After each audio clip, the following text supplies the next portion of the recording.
ये है गीता का 8वां अध्याय और इसमें अक्षर ब्रह्म योग के बारे में बात की गई है। अब इस अध्याय में अर्जुन 7 प्रश्न पूछता है और भगवान कृष्ण उन 7 प्रश्नों के जवाब देते हैं। अब पहला प्रश्न है कि ब्रह्म क्या है?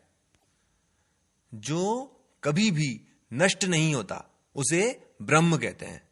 ना ये घटता है ना ही बढ़ता है, हमेशा एक जैसा रहता है, वो ब्रह्म है। दूसरा प्रश्न, अध्यात्म क्या है?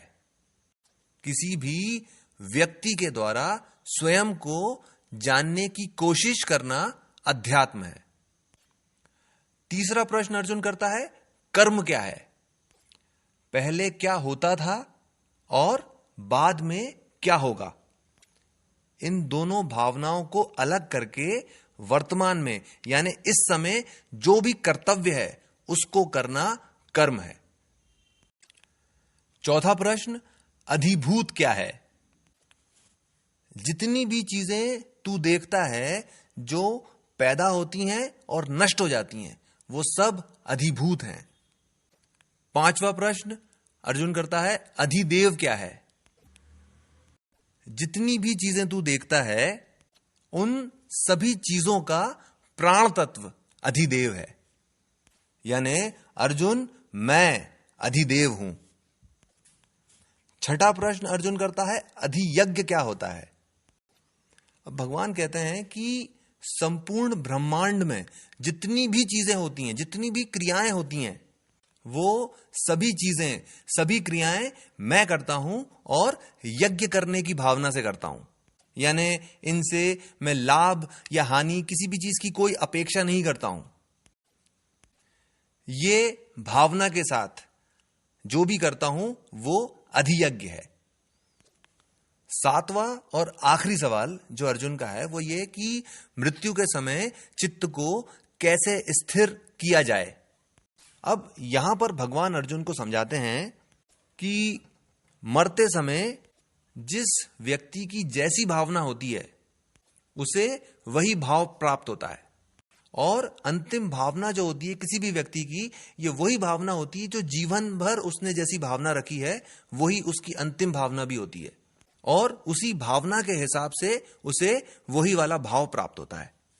अब इस चीज को जरा सा समझ लीजिए। देखिए, अगर किसी व्यक्ति की जीवन भर बुरी भावनाएं रही हों तो उसे एक बुरी योनि मिलेगी, और अगर कोई व्यक्ति जिसकी अच्छी भावनाएं रही हों जीवन भर, जिसने अच्छे कर्म किए हों, शुभ कर्म किए हों, उसको अच्छी योनि मिलेगी।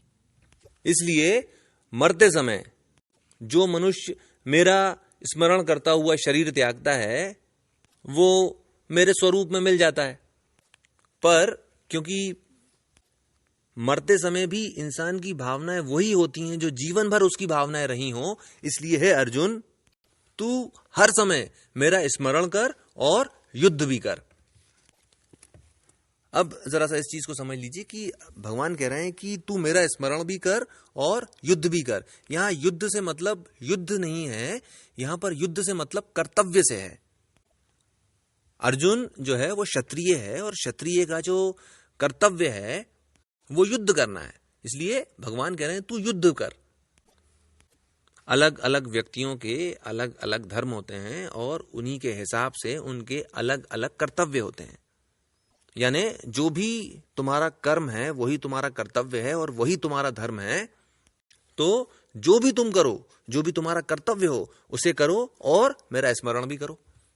क्योंकि जो भी मनुष्य अपने चित्त को नहीं भटकने देता और पूरी एकाग्रता के साथ लगातार अभ्यास करता है उसे लक्ष्य की प्राप्ति हो जाती है। इस चीज को फिर से समझिए, बिना ध्यान भटकाए पूरी एकाग्रता के साथ लगातार अभ्यास करने से लक्ष्य प्राप्ति हो जाती है। अब इस चीज को जरा सा समझ लीजिए। देखिए, मानव योनि का जो अल्टीमेट ऑब्जेक्टिव है, जो अंतिम लक्ष्य है, वो है मोक्ष पाना। इसलिए जो भी व्यक्ति बिना अपना ध्यान भटकाए पूरी एकाग्रता के साथ स्वयं को जानने का जब अभ्यास करता है तो उसको मोक्ष मिल जाता है। और इसीलिए हे अर्जुन, अपनी सभी इंद्रियों को उनके विषयों से हटाकर आत्म में यानी स्वयं में एकाग्र होकर ओम अक्षर का उच्चारण करते हुए जो भी व्यक्ति देह त्यागता है वो परम गति प्राप्त कर लेता है। और यही अक्षर ब्रह्म योग का सार है। इसके साथ मैं अपनी बात खत्म करता हूं। आपने मुझे इतना समय दिया, थैंक यू वेरी मच।